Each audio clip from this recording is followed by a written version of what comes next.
भूलने वाली सारी बातें याद है। ध्यान से सुनिएगा। भूलने वाली सारी बातें याद है, इसीलिए विवाद है।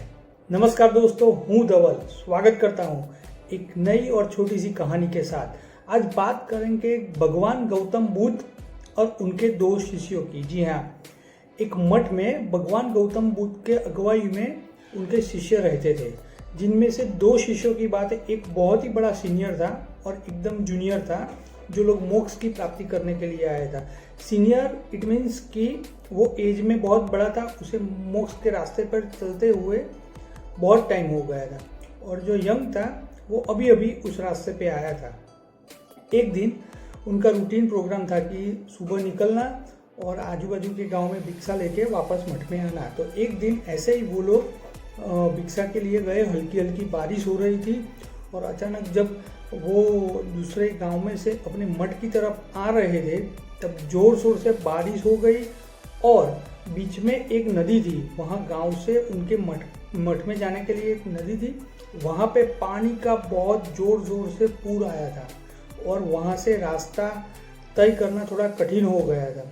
और जैसे ही वो लोग नदी पार करने की कोशिश कर रहे थे, वो दोनों सीनियर और जूनियर दोनों उनके भगवान गौतम बुद्ध के शिष्य, तभी वहाँ पीछे से एक लड़की की आवाज़ आती है।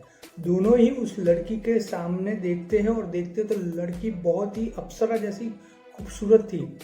और लड़की ने आवाज़ दिलाई कि मैं यहाँ की राजकुमारी हूँ और किसी कारणवश मैं अपने जो काफिला था उससे अलग पड़ गई हूँ और मैं यहाँ रह गई हूँ। मुझे ये नदी पार करनी है, लेकिन इतनी बारिश में इतनी नदी के इस तूफान में मैं पार नहीं कर सकती हूँ, तो मुझे हेल्प कीजिए। वैसे दोनों शिष्यों को सिखाया गया था कि किसी लड़की को छूना नहीं है और उसी दायरे में रहकर सब कुछ आगे मोक्ष के लिए करना है। लेकिन तभी वो जो यंग होता है, यंग शिष्य होता है, वो लड़की को अपने कंधे पे उठा के नदी को पार करवा देता है और फिर लड़की चली जाती है। लेकिन ये बात वो जो सीनियर शिष्य थे गौतम बुद्ध का, उनको पसंद नहीं आई और वो मन ही मन गुस्सा होते थे। और उनके मन में इतनी बातें बढ़ गई थी कि कब मैं गौतम बुद्ध को मिलूँ, भगवान गौतम बुद्ध को मिलूँ और उनसे ये सारी बातें कर दूँ कि ये शिष्य लायक ही नहीं है मोक्ष के लिए, इसे नहीं आगे लेना चाहिए वगैरह वगैरह।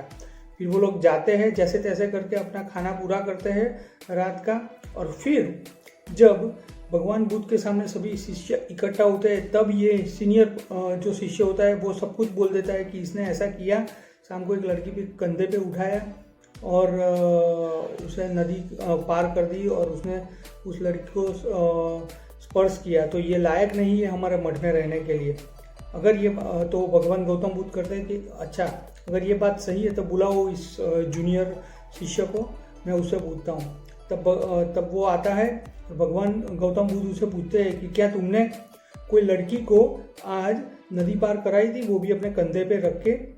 तो वो पहले तो सोचता है कि कौन सी लड़की, और फिर कहता है हाँ, एक लड़की थी जिसको मदद की ज़रूरत थी, तो उसको मैंने नदी पार कराई थी। तो बोला था कि ये आपके जो सीनियर है वो ऐसा कह रहे हैं कि लड़की को स्पर्श नहीं करना चाहिए, फिर भी इसने किया। तो वो थोड़ा मुस्कुराता है और भगवान गौतम बुद्ध को कहता है कि मैं तो वो कब का भूल गया हूँ, लेकिन ये सीनियर शिष्य ने अभी भी उसके दिमाग में उन्होंने लड़की अपने कंधे पे रखी हुई है। तो गौतम बुद्ध मुस्कुराए और सभी शिष्यों को उन्होंने सिखाया कि ये जो जूनियर है वो उसने अपना कर्तव्य निभाया किसी को हेल्प करके, और वो बात वहाँ से वो उसके लक्ष्य में नहीं है, वो वहाँ से भूल गया था।